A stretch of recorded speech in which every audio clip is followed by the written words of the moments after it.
Hi, fourth grade. As you can tell, I am not there today. Miss Bowden is going to be filling in for me. Mr. Carter had to have surgery, and so I am at the hospital with him. So we are going to go ahead and do our lesson digitally. I'm going to do the very best I can. It's been a long time since I've had to do this. Because of COVID. So I'm probably going to mess a few things up, but that is what it is. And no big deal. We're just going to do the best we can with what we have. We'll try to get everything in this lesson done today, but we might have to push some of it off until I get back on Tuesday. As long as his surgery goes well, I will be back tomorrow morning. So that being said, let's go ahead and dig into the lesson. Hopefully everything will go as planned and we won't have any technical difficulties. But if we do, we'll just step back and punt. All right, so let's go ahead and start our slideshow. Hopefully it is working on your end. Our lesson today is lesson 9. We're going to be working towards getting some text-based discussions going on and digging in deeper in what is inspiring Jack to write poetry. Specifically in this lesson, we're going to be looking at his street poem. So let's go ahead and look at our clear learning targets. The first one is I can identify the characteristics of poetry in street music. We have been working on this same clear learning target for multiple lessons. So we're going to be looking at the different characteristics of a poem titled Street Music. And the next clear learning target is I can find evidence of the poems that inspired Jack in his poetry. So that one's a little bit different. We haven't done that one yet this year. So we're going to be looking back at the poems Jack has been studying in class with Miss Stretchberry. And then we're also going to look at the poems that he has written and see how the poems written by the famous poets are inspiring Jack to write his poetry. So we're going to dig into both of those things today. And if we don't get it finished in this lesson, then we will just push whatever we don't get finished until tomorrow. So here we go. So right now, I want you to go ahead and in your Love That Dog book, turn to page 28. We're going to read pages 28, 29, and 30. And if Miss Elizabeth needs to push pause while everybody gets their books out, that is absolutely fine. I'm going to go ahead though. So we're going to read page 28, 29, and 30. And while I am reading it, I need you following along. I want you to think about what's happening on these pages and how those things are making Jack feel. And then as always, we have to go back and find the text evidence. All right. So if you are not on page 28, go ahead and get there now. If you are, get ready and let's follow along. The date at the top of page 28 is January 31st. January 31st. Yes, you can type up what I wrote about my yellow dog, but leave off the part about the other dogs getting killed dead because that's too sad. And don't put my name on it, please.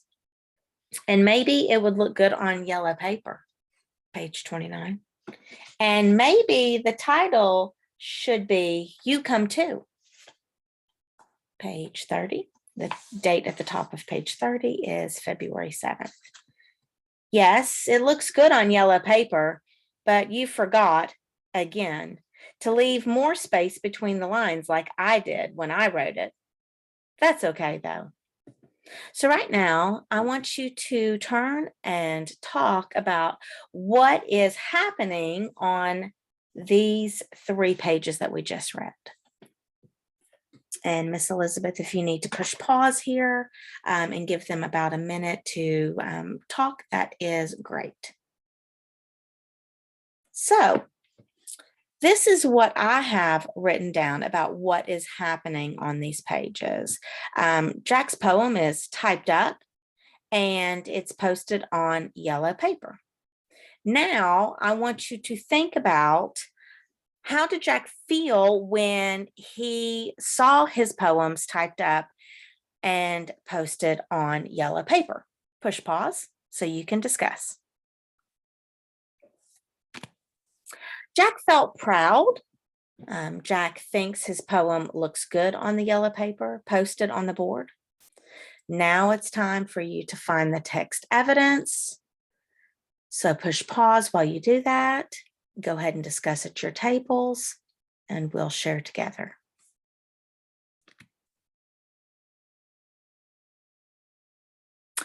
So now I want us to turn towards the back of the book, the part of the book that does not have pages numbered. We're going to read a poem by Arnold Adolph titled Street Music. It is after the poem that we read in the last lesson titled The Pasture by Robert Frost. It's the one right after that. It is 2 pages. So what we're going to do is we're going to choral read this twice. We're going to work on closing our eyes and visualizing what's going on in the poem. And then we are going to discuss what we think the gist of this poem is. So let's go ahead and read this poem together. Street Music by Arnold Adolph. This city, the always noise grinding up from the subways underground, slamming from bus tires and taxi horns and engines of cars and trucks in all vocabularies of clash, flash, screeching, hot metal language combinations. As planes overhead roar and orchestra of rolling drums and battle blasts assaulting my ears with the always noise of this city street music. All right, let's read this poem one more time. We're going to start at the top with the title, Street Music by Arnold Adolph. This city, the always noise grinding up from the subways underground, slamming from bus tires and taxi horns and engines of cars and trucks in all vocabularies of clash, flash, screeching, hot metal language combinations. As planes overhead roar and orchestra of rolling drums and battle blasts assaulting my ears with the always noise of this city street music. All right, I want you to close your eyes, and I'm going to read the poem one more time to you. This time, as you're closing your eyes, you're visualizing the poem. You're trying to make some pictures in your head of what is going on in this poem. Okay, so I want you to close your eyes, and I will read the poem one more time. And I want you to try to paint a picture in your head about what's going on. Street Music by Arnold Adolph. This city, the always noise grinding up from the subway underground, slamming from bus tires and taxi horns and engines of cars and trucks in all vocabularies of clash, flash, screeching, hot metal language combinations. As planes overhead roar, an orchestra of rolling drums and battle blasts assaulting my ears with the always noise of this city street music. Were you able to paint a picture or draw a picture in your head with some of the words and the word choice that the author has chosen? Now I want you to start thinking about the gist of the poem. All right, I want you to think about what is the poem about. I want you to stop and think for about 30 seconds. Miss Elizabeth is going to pause the video. And then I want you to turn and talk and see if your table can come up with a gist statement about street music.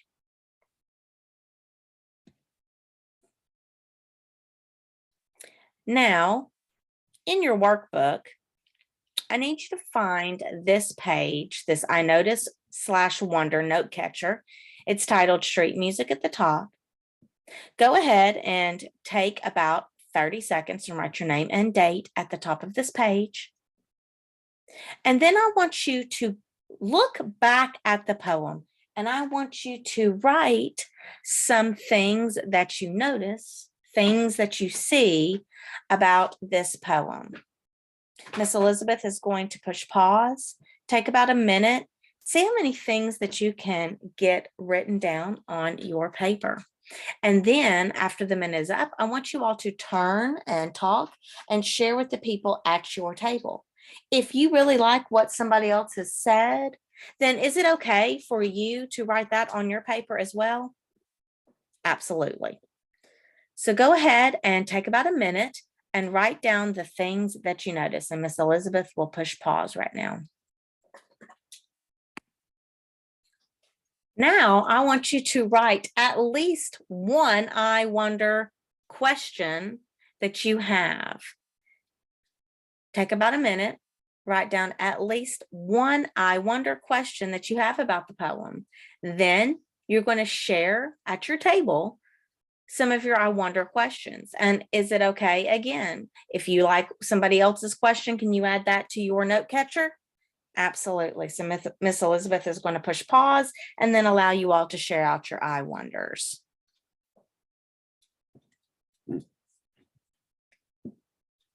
Now we're going to go back to the anchor chart that is in between the two windows in the back of the room. It's what closed readers do when they're reading. So we're going to review this one more time. Closed readers read small chunks of text slowly and they think about the gist. They circle or underline words that they do not know. Now, obviously, you can't do that in one of my books, but when you're reading an article or something that is on copy paper, then you can always make those think marks. There's several strategies that you can use to figure out the meaning of words that you don't know, such as context. You can read the sentence or sentences around the word to see what would make sense. You can look at the affixes and the roots of the word for clues. And always you can use a dictionary or other reference materials. Closed readers also talk with others about the text, and we do that every single day in our class. You ask and listen to questions. Others ask about the text. So when we are turning and talking, it is your job to listen to the speaker that is talking and to ask them questions or clarifying questions if you have a question about what they said. Go back to the text to find answers to questions. This is our text evidence. We have been really working hard on doing that with everything that we are reading these days. Write notes or answer questions about the text. That means using your think marks and using your note catchers that EL provides for us, and talking with others about answers they find. So those are all things that we have to do every single day in our class when we are reading poetry or articles, fiction, nonfiction, biography, anything that we're reading. This is what good readers do. So let's go back and look at this clear learning target. I can identify the characteristics of poetry in street music. So now it's time to start thinking about what actually makes a poem a poem. And we actually had this talk, this second question, what inspires writers to write poetry? Actually, in both classes, my homeroom and Miss Martin's homeroom, somebody shared with me in one of their I wonders, I wonder why the poet chose this topic. So we are going to be digging more into what inspires people to choose the topics in which they write about. So today we're going to be looking at the street poem that Jack wrote, and we're going to look at street music, and we're going to see how Jack was inspired by this poem. So let's talk about the poems that Jack has read so far. And this is in your workbook. So he's read The Red Wheelbarrow and Stopping by Woods on a Snowy Evening. He's read The Tiger. He's read Dog, The Pasture, and now he has read Street Music. So these are all the poems that Jack and Mrs. Stretchberry and their class have read in class. And Jack has used these poems in one way or another to write his poetry. So he used these poems to inspire his poetry. So that's what we're going to go back and look at today. So let's read pages 31 through 34 in Love That Dog. So go ahead and turn to page 31 and follow along as I am reading. The date at the top of page 31 is February 15th. I like that poem we read today about street music in the city. My street is not in the middle of the city, so it doesn't have that loud music of horns and trucks, clash, flash, screech. My street is on the edge of a city. Turn the page 32. And it has quiet music most of the time, whisk, meow, wish, swish. My street is a thin one with houses on both sides, and my house is the white one with the red door. There is not too much traffic on my street, not like in the middle of a city. We play in the yards and sometimes, page 33, in the street, but only if a grown-up or the big kids are out there too. And they will shout, "Car!" if they see a car coming down our street. At both ends of our street are yellow signs that say, "Caution, children at play." But sometimes the cars pay no attention and speed down the road as if, page 34, they are in a big hurry with many miles to go before they sleep. So the question that we're going to be answering today is, what evidence do you see that Jack's street poem has been inspired by the poems he has read?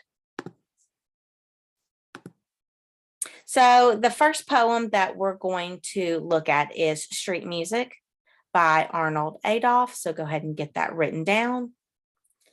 So now we're thinking about the evidence from the famous poem and then finding the evidence that connects in Jack's street poem. So you're going to have to go back and forth in your book to find the text evidence for both. So go ahead and get this written down. And I want you to turn and talk with the people at your table and share the evidence from the famous poem that would have inspired Jack's street poem. So Miss Elizabeth is going to push pause while you get this done, and then we will come back and check together. So in the famous poem, Arnold Adolph uses the words clash, flash, screeching. And in Jack's poem, Jack liked that. And he also wrote the words that were very close, clash, flash, and screech on page 31. Do you see how Jack used the famous poem to inspire his poem?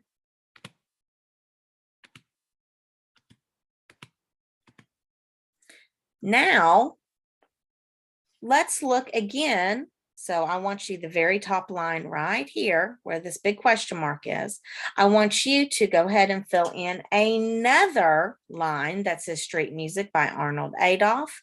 And the evidence from the poem that we're looking at now is the word noise, which can be found in the first stanza of Arnold Adolph's poem. So go ahead and find the word noise, write it down on your chart, and let's see if we can find where Jack used that same evidence to help inspire him. Miss Elizabeth will push pause while you all are searching through the poem, finding connections, and then we will come back. So instead of Jack using the same word, noise, he wrote that loud music. Did you come up with that? Let's go on to the next one. He again wrote clash, flash, and screeching. Let's see if we can find where Jack used that same word or verbiage to make a connection. Miss Elizabeth will push pause while you all are turning and talking, and then we will check our answers together. Did you all come up with wisp, meow, and swish? That can be found on page 32 at the first stanza on that page. All right, let's keep digging in, friends. When Arnold Adolph used the word roar, what did Jack use in his poem? Remember, you're going to have to turn back and forth in your book, looking at page 31, 32, 33, and 34 to see if you can find the words that might have inspired Jack for his poem. Miss Elizabeth will push pause while you all search and fill in your chart. So instead of using the word roar, Jack uses the word thin, and that is found on page 32. And what do you notice about how the word thin is written in Jack's poem? It is written thin, isn't it? So when you go to write your poems, you can also keep that in mind. That is one characteristic of poetry. Let's keep digging through. Now, let's go back to stopping by woods on a snowy evening. When Jack wrote in the last stanza on page 30, well, the only stanza on 34, but the last stanza in the poem, did you notice the connection by stopping by woods on a snowy evening? Robert Frost wrote, "And miles to go before I sleep, and miles to go before I sleep," in his poem. And Jack really liked that, and he added in his own words, "with many miles to go before they sleep." So there's another connection. Go ahead and get that written down on your chart paper. Miss Elizabeth will push pause as needed.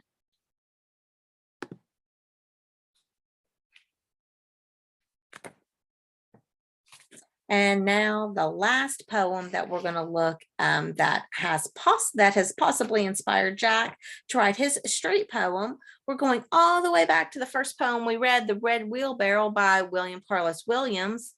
A red wheelbarrow glazed with rain, water beside the white chickens. Okay, remember that one? It's been a few days since we've read that one, but let's find the evidence that Jack uses in his poem to make that connection and inspire him. So push pause, and then let's turn and talk, and then let's see if we can come up with an answer together.